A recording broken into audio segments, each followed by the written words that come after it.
YouTube, what's good with it, man? It's your boy Neo Cannabis, and I'm back with another video.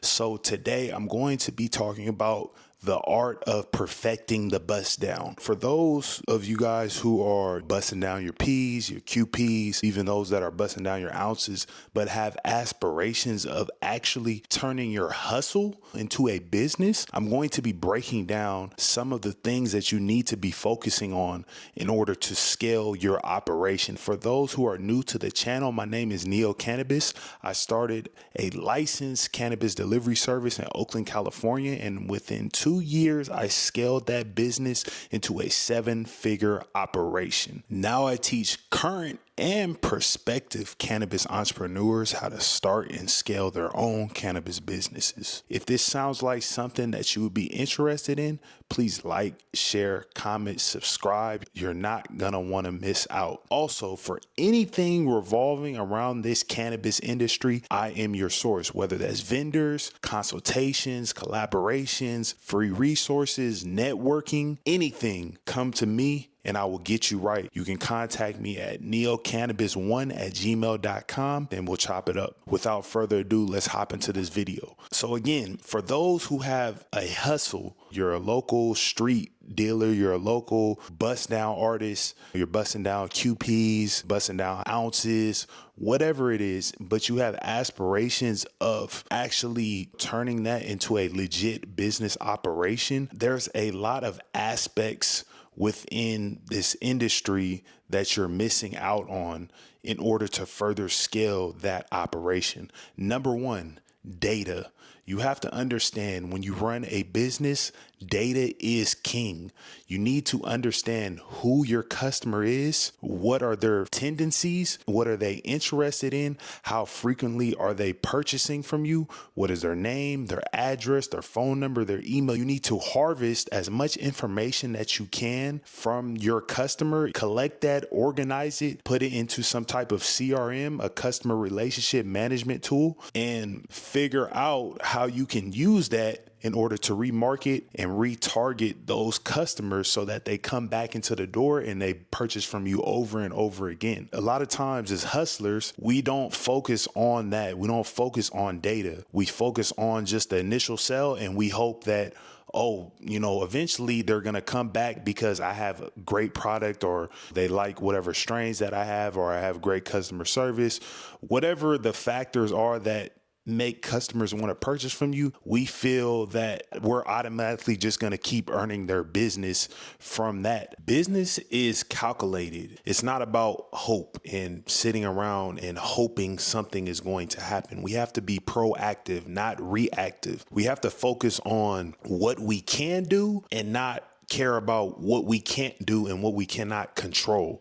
So sitting around and just hoping that the customer is going to come back is not being proactive, is not staying on top of what we need to do to run a successful business. We have to always be optimizing. We have to always be striving to get better in business. It's similar to sports. If you want to be a generational player, a generational talent, you want to be known as one of the best to do it, you always need to be perfecting your craft. You always need to be in the gym, on the field, practicing, getting better, because in business, there's always somebody else that is trying to take your spot, that is trying to steal your customers, that is trying to put you under. We have to stop thinking of this hustle as something that we can do part-time. If you're actually serious, if you actually want to build generational wealth, if you actually want to get to the next level and scale this into a multi-million-dollar operation, we can't just sit back and hope. We have to, again, be proactive. We have to be always optimizing. We have to always be getting better. We have to be under the assumption that somebody is trying to take our spot and take food out of our family's mouth. That's the mindset that we need to have in business. And we have to have the data in order to remarket to the customer so that we keep the customer at the top of the funnel and then now they trickle down and that they order from us again. You have to understand all of these companies, Facebook, Snapchat, Instagram, Twitter. These are not social media companies. These are data harvesting companies. They are collecting and harvesting data of their users and reselling that data to advertisers so that they can serve ads to those users. Facebook is king for knowing every little thing that you like, that you do not like, that you're interested in, what you like to buy, how often that you are going on their platform. These are metrics and different pockets of information that they have collected from you over time. So we have to use this same strategy when we run our businesses, because the more data that I know and the more information that I know about my customer, the easier that is going to be in order to remarket to them and upsell them to purchase again. Understand, data is king. You need at minimum to know and keep a organized list. It could be on an Excel sheet, any customer's name, their phone number, email, address, as much information that you can get from them, and you need to collect and keep it organized so that you can then reach back out to them. You can tell them new flavors that you have. You could tell them if you're running any type of deals or promos. You can always stay in contact with that customer, because what's most valuable is that you have a book of business, who your customers are. You can remarket to them, and you can always keep your business on top of mind of that specific customer. Second, you need to build a team. You cannot do this by yourself. You need to create as many distribution points as possible. I always use the example of Nike. A couple years ago during the pandemic, Nike thought it would be smart to limit their wholesale partners. So their wholesale partners are Dick's, Foot Locker, Finish Line. So they were limiting their distribution points. However, they were trying to funnel all of their customers onto their website, into their stores. They found out down the line that this only hurt them in the long run, because it limited the access to their product, because now there are fewer places for customers to purchase Nike's products. And now they're trying to fix that. Now they're focusing more on wholesale. They're getting back into the Dick's, into the Finish Lines, into the Foot Actions.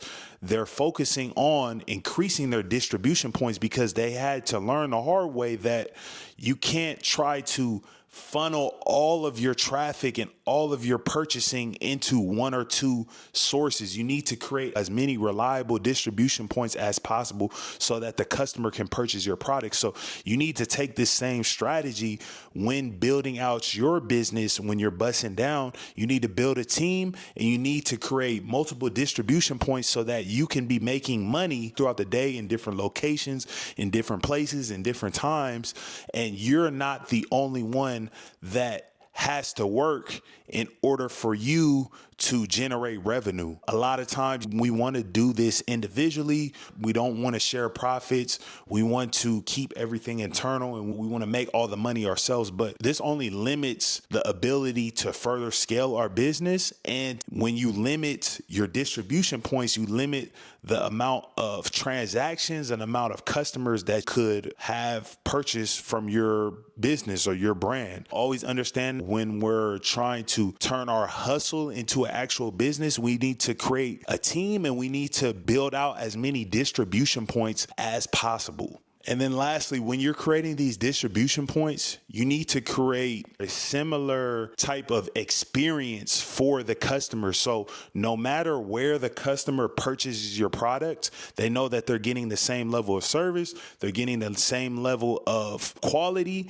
they're getting the same experience anywhere that they go. It's consistent and it's professional. And that's something that you can improve if you're doing this by yourself. You always want to run a professional, a consistent, a reliable business operation. When people are just hustling, you're not focused on the customer experience. You tell someone, hey, meet me here, and then you're coming 30 minutes late or an hour late. You have to always understand that the customer is most important in the transaction. It's more important than anything that you got going on, because again, the customer is paying their hard-earned money for something that they see of value. Everybody has weed. However, you need to create a differentiating factor that sets you apart from all the other competition. And if you can focus on consistency, you can focus on quality, you can focus on great customer experience, you can focus on professionalism. These are key pillars within business that's going to separate you from your competition and is going to help you build a relationship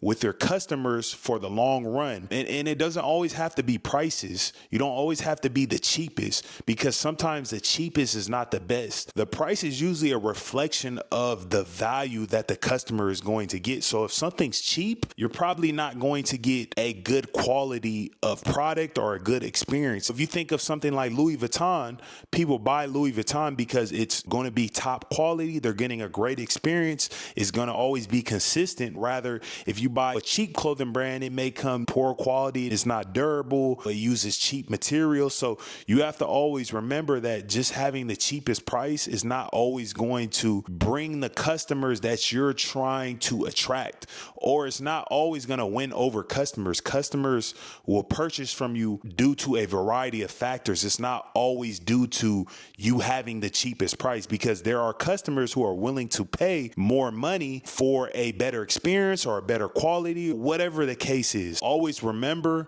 that you need to be professional. You need to be on time. If this is your goal of actually creating a business within this cannabis industry, you need to stop thinking short term. A hustle is usually something short term, and transition that into a business. A business is a long-term investment. You're trying to generate money and acquire customers for the long haul, and have those customers coming back into the door and purchasing from you over and over again. If you take anything away from this whole video, it's shifting your mindset. Stop thinking short term and focus on creating a business that is for the long run, is for the long term. I'm not going to keep you guys any longer. If this video provided you with any type of value, please like, share, comment, subscribe if you're new. And until next time, peace. I'm out.